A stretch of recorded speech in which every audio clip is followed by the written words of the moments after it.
Jeffrey Epstein really compromised all these powerful people. You know about the painting that was in the lobby of his home? Oh, yes. I've read about that, yeah. It's a wild painting. I want to get a copy of it. Yeah. It's Bill Clinton in a blue dress. Yes. And Bill Clinton in that dress, the way it looks to me, I mean, when you find out later that Bill Clinton had been invited to Jeffrey Epstein's plane and flew with him more than 26 times over a period of just a couple of years, which is pretty fucking crazy. One of the most credible of all of the sightings, and this by this guy named Commander David Fravor. And Commander David Fravor was a fighter jet pilot, and off the coast of San Diego in 2004, they tracked some object on radar that went from 50,000 feet above sea level to 50 feet in less than a second. They got visual confirmation of this thing. They saw it. They said it looked like a Tic Tac. They got video evidence of this thing, and this thing moved off at insane rates of speed and then went to their cat point. It also blocked their radar. It was also actively jamming their radar. So as they were trying to track it, like when the jets pulled up to try to track it, it was actively blocking their radar, which is technically an act of war. But this thing was super sophisticated. It moved at insane rates of speed that if you put a human being inside of it, he said, you would literally be turned into jello from the G-force. There's no way you would be able to tolerate it. And this thing went from where they had found it, and it went to their cat point, which means their predetermined point of destination, where the fighter jets were supposed to go to. This thing went there and appeared there on radar again. So they have visual confirmation from more than 2 jets. They have video evidence of this thing, and then they have radar tracking that shows extraordinary speeds that defy our understanding of physics and propulsion. It also showed no heat signature. So whatever this thing is, it's not operating the way a jet would work, where you push things out the back to make something go fast forward, the way a rocket works. It's operating on some completely different way. My suspicion, especially because of all this government release of this UFO stuff, is that they've figured out how to use some sort of gravity propulsion system on a drone, and that's what that thing is. And I think it's probably because it's off the coast of San Diego, which is a very military-dense area, right? There's all these military bases, and there's so much military activity going there. It just makes sense that would be a place where they would practice using some sort of drone. I'm highly skeptical, and the thing is that it would be pretty straightforward if these things did exist, that we would have high-quality photography. We'd actually find the thing, find traces of them. I suspect that there are complicated, boring explanations for them, such as the fact that the speed of a flying object, of course, depends on the distance that you think that it's at. If it's much closer than you think it is, you could attribute fantastic speeds to it simply because the visual angle that it covers might be large. Sure, but we're talking about highly sophisticated United States military tracking systems that are designed to protect the United States from being attacked by other countries and their sophisticated weapons. So these are the most accurate weapons detection systems that we have. So when they detect something and they see it at 60,000 feet, and then they see it again at 50 feet above sea level, and it happens in less than a second, it gives one pause. Like, I don't know what it is, but whatever it is, Commander David Fravor was absolutely convinced that he had never seen anything like this before.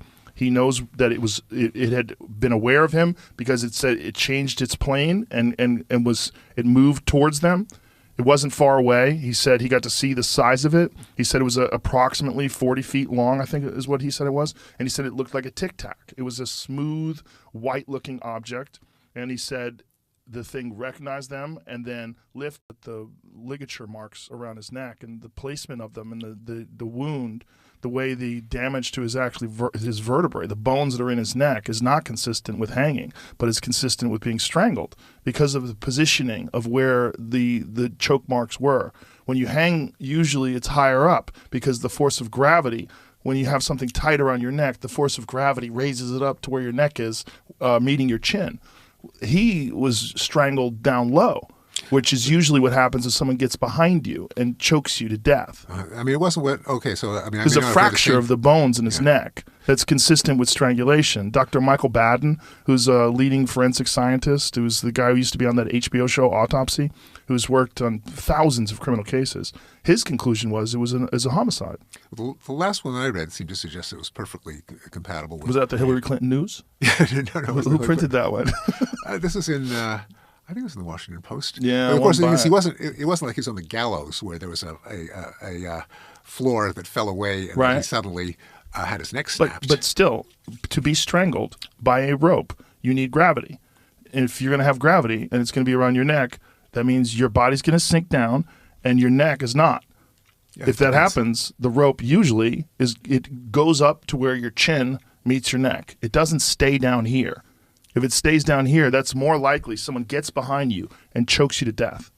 Well, it wasn't consistent with the most recent forensic report, which just came out a couple of weeks ago, I think, leaked. I would like to see that. Yeah, I think it's in the Post. I want to see if someone had a legitimate criticism of Dr. Michael Baden's view of the autopsy. But listen, that's an interesting conspiracy, the Jeffrey Epstein one, because I was told about that by Alex Jones, of all people, more than a decade ago. He told me there was a group of people that would compromise very wealthy and powerful folks by bringing them to this place and introducing them to underage girls and filming them. And I go, that is ridiculous. That sounds so crazy. But it's not. It's true. Right? There were people who visited, certainly a lot of people who visited him on his island. Yeah, and there were accounts by women who were brought there who were underage. There were such accounts, yes.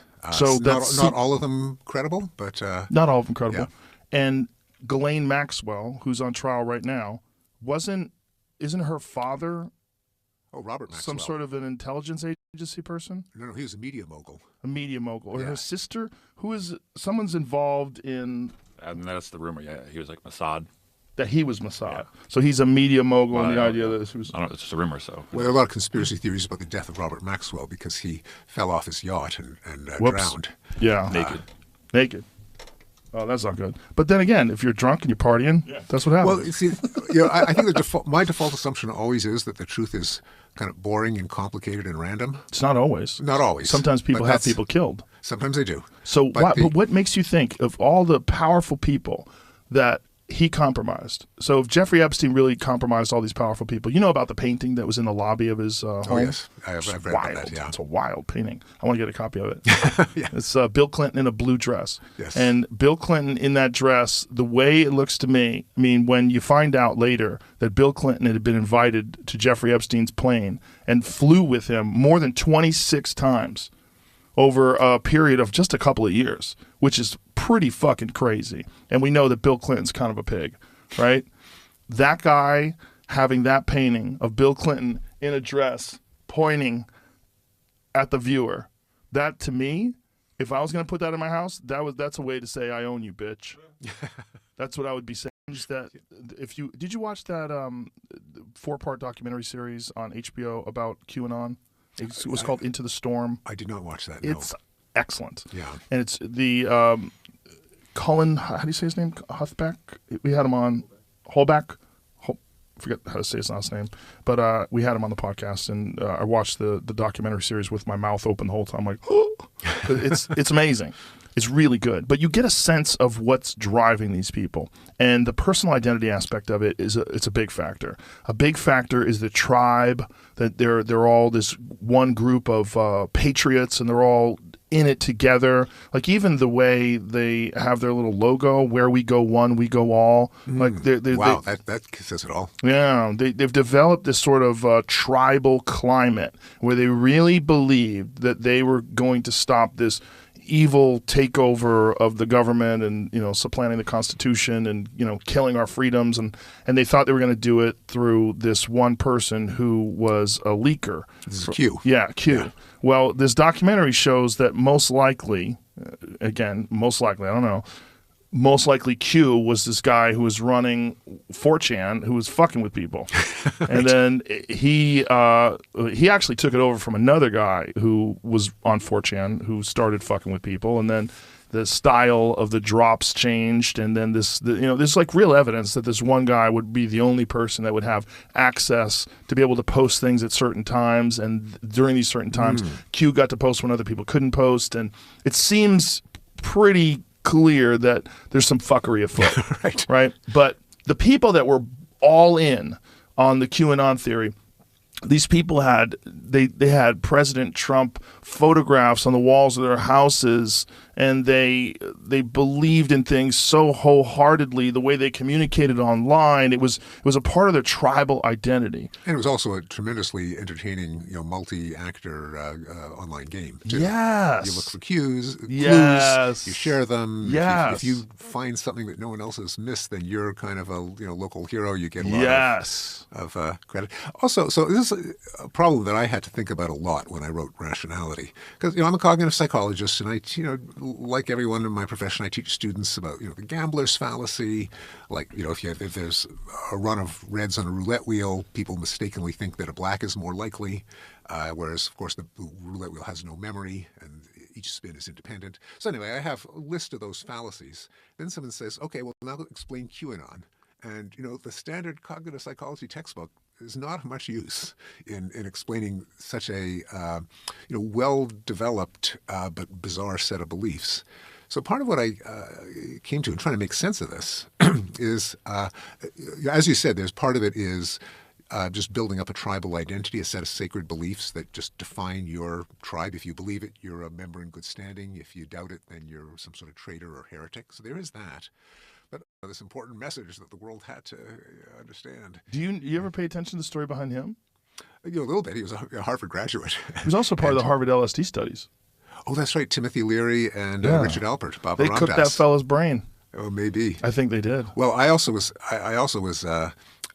particularly attentive to it because I could have been a target. He was sending letter bombs to popular science writers. Mm-hmm. Yeah. And at one point, I actually got a package that looked suspicious. I was at MIT at the time. So I called in the MIT police, as I was instructed to do when everyone was afraid of who would be the next target of the Unabomber. It was, it had all these, plastered with postage stamps and tied with string and from someone I didn't recognize. And we got stern warnings from the MIT police, do not open a suspicious package, call the police. So I did. And, I expected, the bomb squad to come with like plexiglass shields and pincers. And so the police took the package out of my office. And then like 3 seconds later, the door knocked. I opened it up. They just opened the package.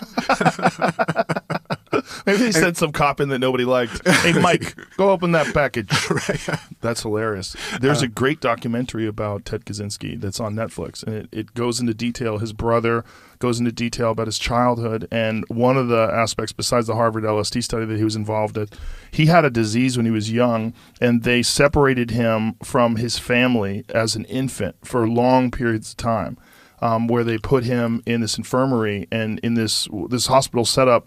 No one touched him. No one held him, and he cried and screamed, and it went on for months. And they think that it really negatively affected his psychological development, and that it's part of this lack of empathy and this lack of connection that he had to other people was a direct result of his experiences as an infant hospitalized. Because it was like for months and months at a time, his family didn't get to see him. No one touched him. So like the orphans in the Romanian orphanages during the Ceausescu era. Yes. And he's very different than his brother. His brother... his brother's a normal guy, yeah. Right. Yeah. And his brother who turned him in was detailing all the instances in Ted Kaczynski's life where he realized, like, he's really a problem. Like, if a woman rejected his advances, he would write horrible, evil letters to her and do things to sabotage her and just go out of his way to try to attack her. And he realized, like, Jesus Christ, my brother is a real fucking psycho. Right. And, literally. Literally. And then once the bombing started happening, I think he probably had a notion like, geez, this could be my brother. And then when he read the manifesto, he's like, I think it's him. Right, yeah.